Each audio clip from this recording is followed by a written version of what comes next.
Welcome to the Leadership Conversations podcast. I'm your host, Jono White. I'm the founder and principal consultant of Clarity. We are an Australian-based consultancy that works with leaders around the world, and our passion is to invest in people to become everything they're meant to be in order to fill the world with healthy organizations that people love to work for and customers line up to buy from. The goal of this podcast is to invest in you and your leadership. If you're just joining us for the first time, then feel free to check out consultclarity.org. That's our website, consultclarity.org. We have so many free resources on there, the most popular being our 7 Questions on Leadership series. We've had more than 1,500 leaders from around the world in all different sectors give their in-depth answers on leadership, what books they love, what they found most challenging, the most meaningful stories, how they structure their time through the day. That's free, so go and check it out. And we'd love to interview you about your leadership. I believe you have advice from your experience, your context, and your life so far that is important and can help other leaders. It's also a great way to give back. It's free to get involved, and you can do so by going to consultclarity.org/7-questions-interest, or just Google consultclarity.org 7 questions interest and fill out the form that pops up. We have a free resource for you on our website. It's called Leadership Survival Guide. It's a 57-page ebook. It has interviews with 10 world-class leaders, and you can go to consultclarity.org. It's right at the top, and get that today. We also have a daily email that we send out to over 15,000 leaders, and that email contains the highlights, our best content from our podcasts, our blog, my book, the books that we're loving that are out there about leadership. It's also the best way to get access to our masterclasses and workshops before anyone else. And there's also exclusive and limited special options just for subscribers. And you can subscribe by going to consultclarity.org/subscribe. Now, my gift to you is to work incredibly hard to provide the best leadership content I can to invest in you and your leadership. So if you're finding our content helpful, if you find this podcast helpful, then your gift to me could be this. If you do find it helpful, then write a review or rate our content and make sure you subscribe or follow. I can't emphasize enough how helpful that is. It really does help us to get the word out there so we can invest in more leaders to become everything they're meant to be. It also means a lot to me personally when people like you and people in our community share our content on social media. So if you do that, then please do look for me, Jono White, to tag me, and look to tag Clarity on whatever platform you're on. And our team, including me, I'm always looking to see when people have mentioned us so that I can engage with you. And also we look at sharing content. So if you write something about something we've done, there's also a good chance we'll share that with our followers. So if you could do that, that is a massive, massive help as we try to invest in as many leaders as we can around the world. Last of all, you can check out my book about how to deal with difficult people even if you hate conflict. It's called Step Up or Step Out. It's available on Amazon. You can just look up Step Up or Step Out Jono White, or you can go to store.consultclarity.org/book and check it out there. I have coached leader after leader after leader, and in more than 50% of the sessions, this topic comes up. How do I deal with this person? I'm finding it really difficult, and I just want to find a way that doesn't blow up, to do just to have a difficult conversation, to lead them better. How do I do that? There's a 3-step process that I outline in this book that I believe can help you. Okay, let's get into today's episode of the Leadership Conversations podcast. Enjoy.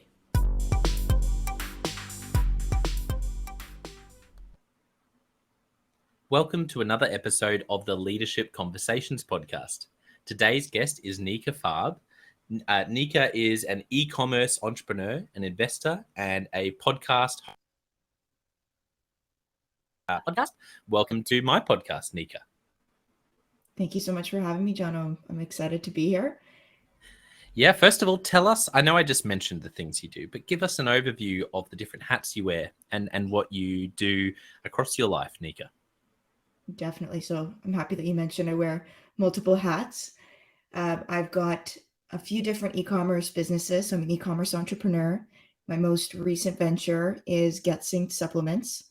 So it's a line of natural, organic, proprietary blends that help women rebalance their hormones. And then we also have a product called Focus, which is for both men and women, and it helps people maintain their focus and attention throughout the day. I'm also a recent TEDx speaker, so I have a TED Talk that's coming out later this month, which I'm super excited about. And then, as you mentioned, I host my own podcast called The Miss Independent Show, where I coach women and I help them grow their money by learning to embrace fear and learning how to strategically take risks. So that's a bit about what I do. Well, I think you did a great job, Nika, of articulating what you do, the multiple hats you wear. I'm really excited to hear your story. Let's jump into your childhood as a starting point. What were some of the moments for you when you were growing up that really shaped you into the person and the leader you are today? John, that's a great question. I have a few moments and stories that kind of come up right off the top of my head, but one really, really pivotal moment for me was back in high school and even throughout elementary school and later on in university. I was always really involved in student leadership. And back in high school, I was on the environmental council.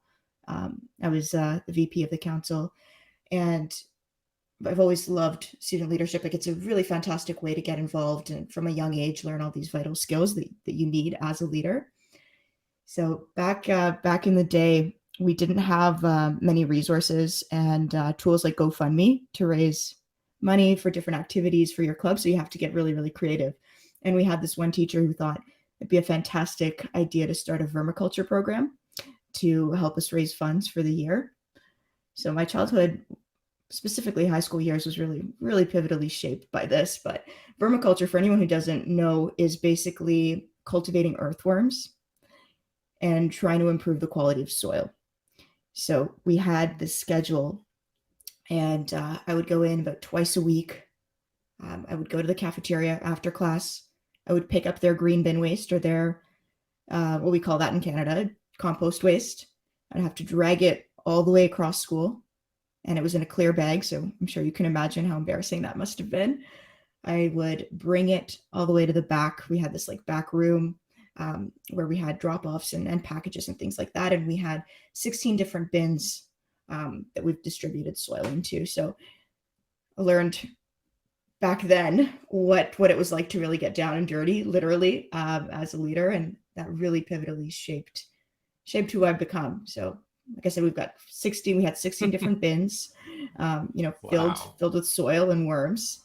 The worst part of this, Jono, is not the fact that, I had to drag the compost waste, but there were 16 different bins and only a certain amount of compost. So I had to actually put it into a food processor and then distribute it. And that went on for about 3 years, but we managed to raise quite a bit of money at the end of the year for all kinds of different events. And we had an environmental film festival and all these wonderful programs and things that we ran. But it was definitely very pivotal, very formative. So that was a little bit of my early days. I love that story. That true entrepreneurship, your hands dirty, like you said. Yeah, exactly. And it showed me a lot about like what it's like to be a leader. You have to be in the trenches with your team, and you have to feed the worms sometimes. Very good. And I love that story, and I love the picture of worm farms as this idea of taking the things that we think are wasted and actually realizing that they I know for me, so many things that you would never want to repeat again or go through again, but you look back and you go, actually, it's because of that. Now it's gone through the food processor of time, to use a terrible analogy, from me to your story. But you realize that's now come out the other side. And it's probably because I went through that I now have the insight to be able to help this person or do that. Yeah, definitely. Especially the dragging the waste across school was a memory that I've tried to definitely suppress. So not something that I've thought about for a long time. But Yeah, that was a big part of my life, just running the council. But I was involved in all kinds of different things growing up. I was a competitive dancer, so I was always on teams and competing. That took about like 30 hours a week, roughly, after class, just being in the dance studio training. So Whoa. anytime that I wasn't dancing, I was feeding worms. Yeah, that's wow. That's incredible. That's a lot of time. And so, do you remember? I guess that was one leadership opportunity that you had. That's really in your mind. What about you? When can you remember being sort of in the deep end as a leader? Where for some people it's when they're young, it's in teams or something, or it might have been when you were a bit older and you went, "Whoa, okay, I'm really facing my fears," like you talk about, on your podcast, and I'm really out of my depth here, and I'm really sort of breaking through a new ceiling as a leader, as an entrepreneur. What comes to mind? I feel like there's definitely been a lot of those moments where imposter syndrome creeps up, and you think to yourself like, how did I get here? Um, I had a moment like that really comes to mind from university. So I went to the Schulich School of Business, which is a prominent business school up here in Canada. And throughout university, too, I was really involved in student leadership. I joined a club. It was a student consultancy called the Bright Ideas Group. And then I later went on to actually lead the club, which was a lot of fun. But it was the first time that I got any kind of real life work experience. And I remember being a second year student at the time. So I was very green. I knew like next to nothing, what your typical second year business school student would know, although they think they know everything. And the upper years and went out and actually closed a client for us. And as a consultancy, we were doing some sort of technical analysis for them and consulting on their website and everything that was involved in their business, from the operations to the actual website. And it was a high end women's fashion brand. And they had a physical retail store. We had an event that we tried to run for them. So we organized a fashion show and we tried to bring in traffic to their physical retail location. And of course, it was a complete failure. None of the other younger years could make it, but I remember being there with the team. And for some reason, I decided to go and chat with the client. And I remember being super afraid of the fact that here I was representing the school, representing this student-run consultancy, and I knew the client very well. Like I knew a lot of the information that I was working on. I treated it kind of like a school project, but I was so shocked by fear, and I felt like the imposter syndrome really got to me at that point, and I completely mispronounced the client's business name, and he called me out on it completely in front of everybody, and the turnout for the event did not go as planned at all. So definitely one of those moments where I look back and I think to myself, I was paralyzed by fear, and the imposter syndrome definitely got to me. But you know at some point you realize that in those situations you need to tell yourself why you deserve to be there. You need to take yourself out of the room physically, take a couple breaths, and realize that everybody feels like that at points. Yeah, yeah, and it is something that I feel like every leader does feel at different points. It's different for everyone, but it's amazing how many people we look at and we go, "Oh, but not them." But then you chat with them and you do dig deeper, and they go, "Actually, particular moment or this season of my life, I felt like I was a complete imposter. Like, wow, if people found out I didn't really know what I was doing in this part of what I'm doing, there's no way I'd have a job, even that level, real, like, oh, if people actually found out how much I don't know." And then that's my encouragement to leaders and entrepreneurs, is that if you feel like that, that's normal. Like, that's, if you can learn to be okay with that and get wise counsel around you and make decisions to move forward and face your fears, that's whereas I think sometimes we think, oh, if I feel like that, maybe I'm not meant to be doing what I'm doing. Definitely, but everybody feels like that in some regard, right? Even the top performing entrepreneurs that we look up to, they all feel like that.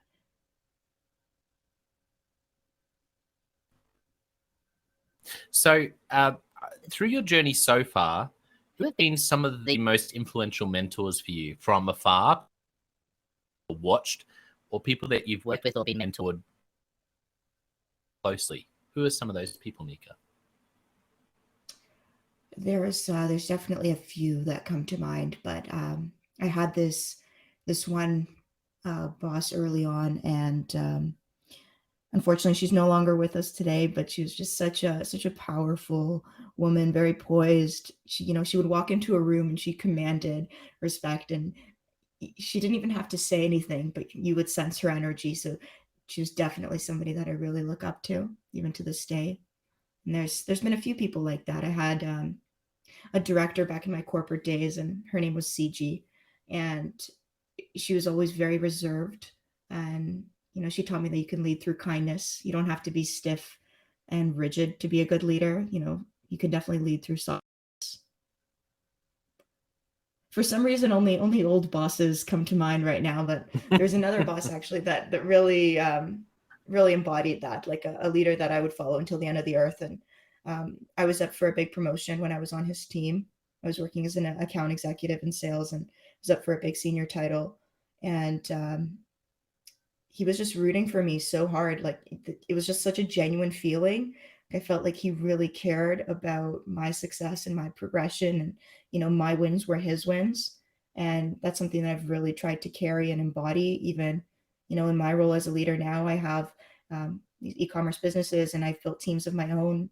And so when I bring people on board, I always try to bring that feeling to life, that their wins are my wins as well. Because at the end of the day, you're the net sum of what your team is. Good. Are there any stories that spring to mind from any of those old bosses where they gave you a great piece of advice, or you watched them manage a crisis or deal with a difficult person, or a situation, or you sort of experienced great high performance team environment because they... Any specific stories that pop into your head? With those three people, I would say there's so many moments that I can look back to. There's a lot in that question, the negatives and the positives.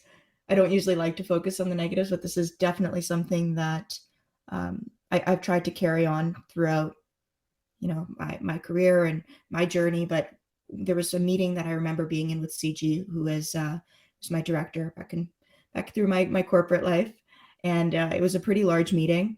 There were a few male directors that were on the call, and every time that CG would try to speak, she would just get absolutely steamrolled. And this happened a couple times, and I noticed that she didn't say anything at first. She just kind of continued, and then at one point, I remember calmly, when she got interrupted again, calmly but very fiercely, she said, "Please don't interrupt me. I've let you voice your thoughts a few times, but now it's my turn to speak." And being a woman in the corporate world, it's difficult sometimes letting yourself be heard and letting yourself take up space. And this was very early in my career, so I don't know if this is still the case for a lot of environments. There's a big focus on diversity and on this movement, but I don't know to what degree it still happens. But I learned that as a woman, you need to take up space, because a lot of the times, people won't let your voice be heard, but you need to speak up, even if your voice shakes. And if you are being interrupted in moments where you're not being given that respect, you just need to politely ask for it. And then once you ask for it, it sets a precedent, and it doesn't happen again.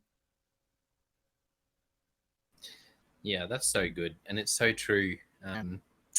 I have so much respect for your old boss in that situation, to have the guts to say that, and like you said, to say it calmly, even though you might be trembling. If you can say it calmly but fiercely and directly, and do that once, then it's likely it won't happen again. And yeah, that's a wonderful story. Thank you for sharing that, Nika. What about more recently in your career, or across so far? Are there any aha moments for you as an entrepreneur, as a leader, that spring to mind of your own failures or your own the penny shift where in mindset where something really changed and you felt like you caught an idea or something about leadership, entrepreneurship? Any aha moments that pop into your mind? Definitely had a few recently, just with building my team for the e-commerce companies that I work on. But I've had countless failures, and you learn a lot through failures. I feel like failures are the only shortcut that we have to success, because you can take time to reflect and think about what you did that you could have done differently. And with one of my e-commerce brands, we've been trying to build a sales team. And this was last summer. I hired a few different people to work as BDRs or business development reps that would farm leads or basically prospect, and that we would then have a more refined, skilled salesperson call into to close. But what I did was I hired a bunch of people that were not experienced, and I was giving a lot of energy to train and to help them, like to bring them up to speed. And I had so many different things going on, so many different plates that I was juggling. I was going through a massive, renovation at the time. I was doing I'm a real estate investor, so I was doing a triplex conversion, and that was a very hefty project. And at the same time, I have all these different hats that I wear. So I couldn't give them the energy that they needed in order to actually learn from me or to pick up on these skills. So big aha moment was hiring good people that are more skilled than you are in a lot of moments. Because, when you're a startup and you don't have a lot of funds, let's say to hire, usually people will hire interns or, cheaper talent or contractors, but the energy that it takes to train is not always worth that investment. So with that sales team, there was a lot of lessons in that. I mean, part of it was the actual building of that team was not the right movement. It's a direct to consumer brand, and we were trying a different focus, direct or selling into businesses like B2B. So it was a different space that we were trying. I think the strategy just wasn't very thought through. And then on top of that, there was a team of people that were relying on me, and I couldn't offer them that same support. Yeah, that's a great lesson, because hire people and train them up. It's the best way to do things. The E-Myth sort of book about how you just create wonderful systems, hire people up so they can learn from the start. But there's definitely a time and place, particularly with hyper growth, or like you said, if you really spread thin, to find people who have some skills. And I think this idea, which is one of my favorite thoughts, one of the favorite patterns to come out of this podcast that comes up again and again, is fill the room, fill your team with people who are way smarter than you. Like, really look for people where you go, you know what, if I was insecure, I would be so threatened by them because they are so good at sales. And really confront any psychology we have, which often is a blind spot for leaders that I've seen with it anyway. They're not aware that they are that they're not really allowing people to be at their best, because there's something in them that has to be the smartest person in the room. And if you can find people like that and really let them run, it sounds easy, but it's quite a challenging process, I think.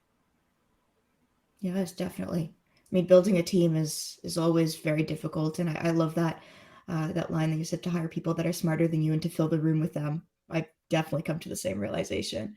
Hire people who can do things that you can't, and who see things differently, and compensate them well for it. Not just monetarily, but another big aha moment that I had. I read The Art of War. There's some great lines in there, but there's a passage about how your team, when you go out to war, they should never be hungry. And I think business is very much the same concept. Make sure your team is always fed. Oh, I like that. That's a great way to put it.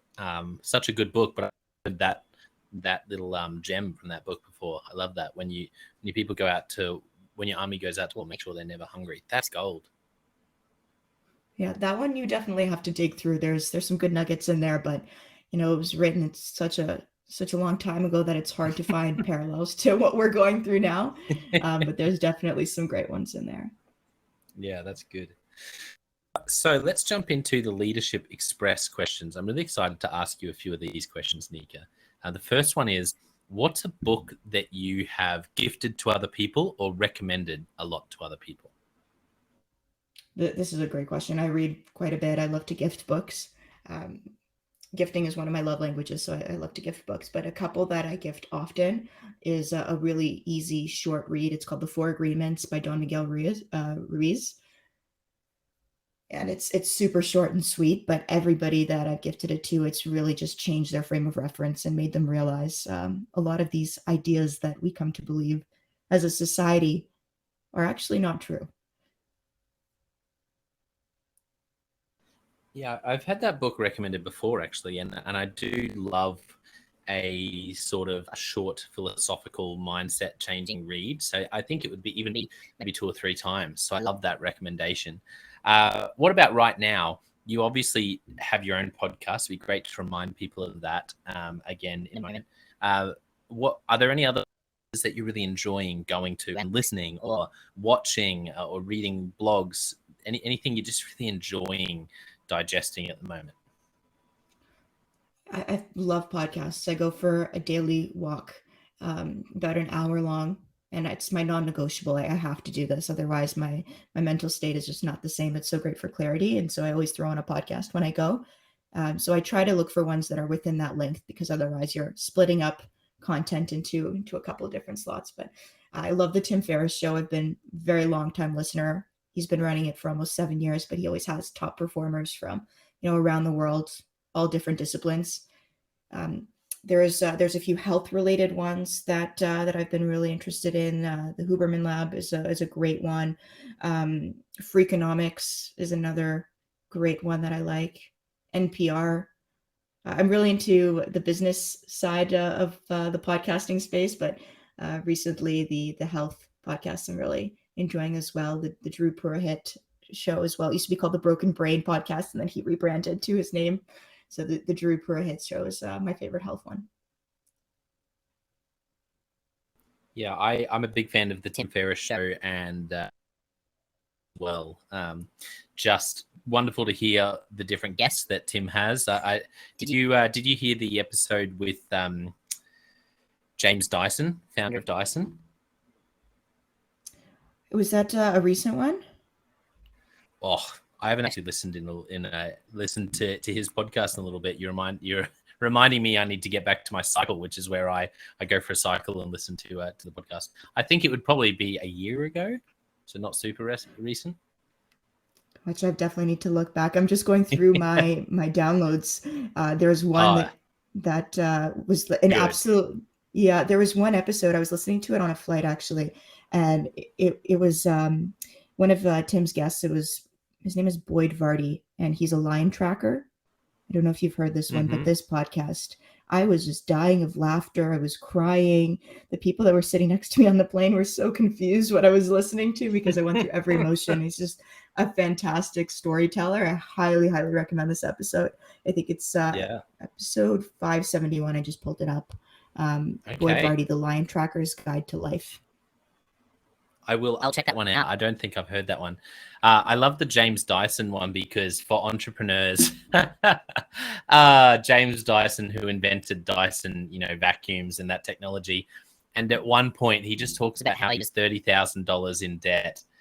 And they were making their own clothes. They were that sort of, and so Tim's like, what was your plan B? Like, obviously it was not working.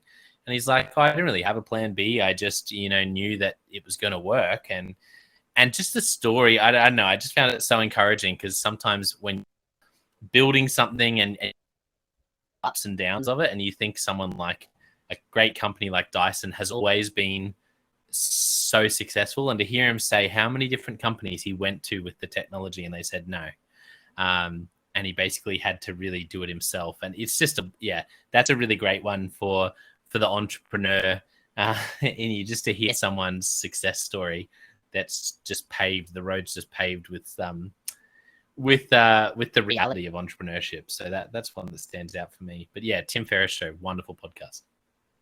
Absolutely. I'm definitely going to give that a listen. So the next question for you, I know we talked about this a little bit, but can you think of a great piece of advice someone gave you about life, about leadership, and you sat down with them or on the phone and they said something to you and it really stuck with you? Advice. There's one lesson that somebody shared with me. There's a few actually that I can share, but one really, really great piece of advice is just to pay attention to details. And as a leader, you're often really, really thinking high level and you're thinking strategically, but you have to be an operator and you need to understand the nitty gritty and the smallest denominator of your business sometimes, especially when it comes to systems and understanding how everything flows. So paying attention to details is a great lesson that I learned. I can't remember who shared this with me, but that was a really big one. The other thing that somebody shared with me recently that really stuck is treating business like a sport and training for it every day, making sure that you're eating right, that you're sleeping right. We talk about all these things. You know, it's very common for entrepreneurs to know how important these are, but the mental clarity that comes with treating business like a sport and training, making reading every day, sharpening your mind. I've noticed how much more my business performs and how the performance is impacted when all of those elements are in play. Yeah, love that analogy. That's, thinking of like you're a like your business is a sport, like you're a professional athlete. Because I do always think of that about professional athletes. You just assume that's what they do. They are regimented, they're disciplined, it's part and parcel. And what if we applied that to ourselves as business leaders and entrepreneurs? Definitely. Very good. Okay, be a fun answer, something you just switch off to, or something serious. What's a movie or TV show that really influenced you? The biggest influence that I've had from a movie is probably Forrest Gump. I don't know why, but it's one of my favorite movies, and it always makes me realize that life is short. But if you just go out and do things, and you do it with integrity, and you care about other people, life can be incredible and can lead you through so many different paths. Yeah, that's a great answer. Great movie. Last question. If you could only give one piece of leadership advice to a young leader, what would you say? Don't take advice from people who haven't been where you want to go.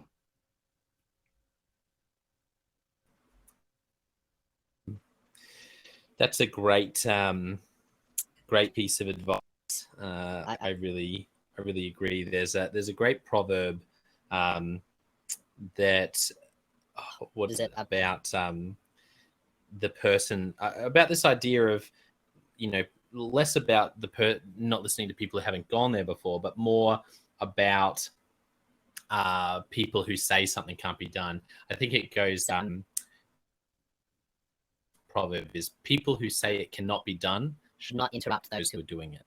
And don't, if you're the person trying to do something that others think can't be done, then don't let yourself be interrupted by them. And to go a step further with your great piece of advice is maybe find some people who have gone there before, who have done the impossible, so to speak, and built something where people initially went, no, that can't happen.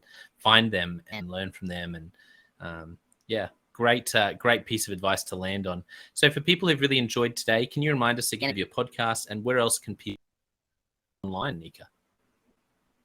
Definitely. So my podcast is called The Miss Findependent Show. You can find it on Spotify, on Apple, on YouTube, on Instagram. My handle is at Miss Findependent.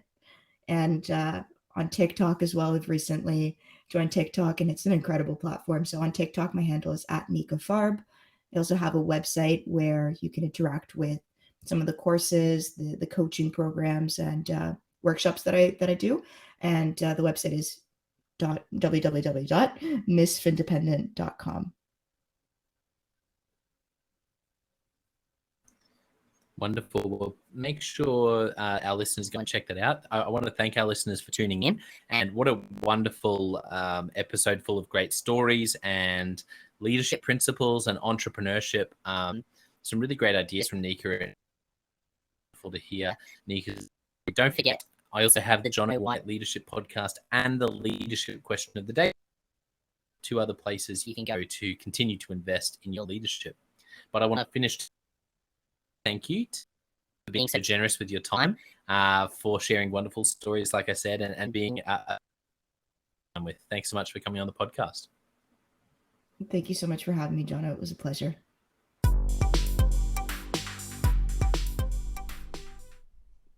Well, I hope you enjoyed that episode of the Leadership Conversations podcast as much as I did. If you're joining us for the first time, don't forget to check out consultclarity.org. That's our website, consultclarity.org. We have so many free resources on there, including our 7 Questions on Leadership series. We've had more than 1,500 leaders from all over the world in all different roles, in different industries, answer these 7 questions on leadership, and leaders give these in-depth answers around how they spend their time, a book that's been significant for them. It's just a gold mine. It's completely free to access, so go to consultclarity.org and look for that. We'd also love to interview you about your leadership. I believe your experience, your life, your context means that you have advice on leadership that other leaders can learn from. Yes, you. If you're going, not me, well, no, I really believe you would have something to add. So if you're looking for a way to give back, it's completely free to get involved. And we would love to interview you through the 7 Questions on Leadership. You just go to consultclarity.org/7-questions-interest, or Google consultclarity.org 7 questions interest and fill out the form and get involved. We have a free resource on our website called the Leadership Survival Guide. It's a 57-page ebook, 10 world-class leaders giving their thoughts on leadership, and that's completely free. It's available on our homepage, consultclarity.org, right at the top, so make sure you go and get that and download it today. And we have a free daily email that you can subscribe to. We send this out to over 15,000 leaders from around the world. And it contains the highlights of content from our podcasts, our blogs, our books we're reading. It's got the best content, and it gives you exclusive, limited, early access to our masterclasses, workshops, new products, special offers. It's all for our subscribers. You can go to consultclarity.org/subscribe and join 15,000 other leaders. And you know, my gift to you is to work really hard, particularly through the Leadership Conversations podcast. I have been blown away by the quality of the leaders, and I'm learning as much as anyone in doing these interviews. So I'm having a great time. And my gift to you is to keep lining up the best leaders I can to invest in your leadership. Your gift to me, if you're finding this helpful, there is something that you could do that would help us out massively. And that is to write a review and to leave a rating for our podcast or wherever you're watching or listening to this. I can't tell you how much that helps us out. Also, subscribe or follow. It really does make a difference in helping us to help more leaders become everything they're meant to be. Another thing that means a lot to me personally is when I see our community share our content. So if you do share this or any other piece of content on social media, then thank you, and please do that. And look for me, John O. White, or Clarity, and tag us in your post. Our team is always looking for posts to engage with from our community, and there's also a chance that we'll share your content to go beyond and share it with our followers. Last of all, you can check out my book. It's called Step Up or Step Out: How to Deal with Difficult People Even If You Hate Conflict. I wrote this book because 50% of the coaching sessions I have with leaders, this topic comes up again and again and again. And it's this idea of, how do I have this difficult conversation? How do I lead this person better when I'm finding them difficult? Or in some cases, you look and you say, I think I might be leading a difficult person. They're just quite difficult to lead, or I'm finding them quite difficult to lead. So there's a 3-step process that I unpack in Step Up or Step Out. And the amazing thing, and I've literally done this myself, and I've heard it anecdotally from other leaders as I've coached them, is that if you follow this process, you will see that person step up and change their behavior or make a decision, which is to step out some of the time. 95% of the time, people will step up or step out in just 4 weeks. And I stand by that. It's you have to read the book to understand, but I really do believe in it, and I've experienced it firsthand. It works. So you can go to Amazon, look up Step Up or Step Out John O. White, or store.consultclarity.org/book. Well, thank you so much for listening. We're going to be back with a new episode next time of the Leadership Conversations podcast. And I hope today has helped you to take another step towards becoming the leader you're meant to be. See you next time.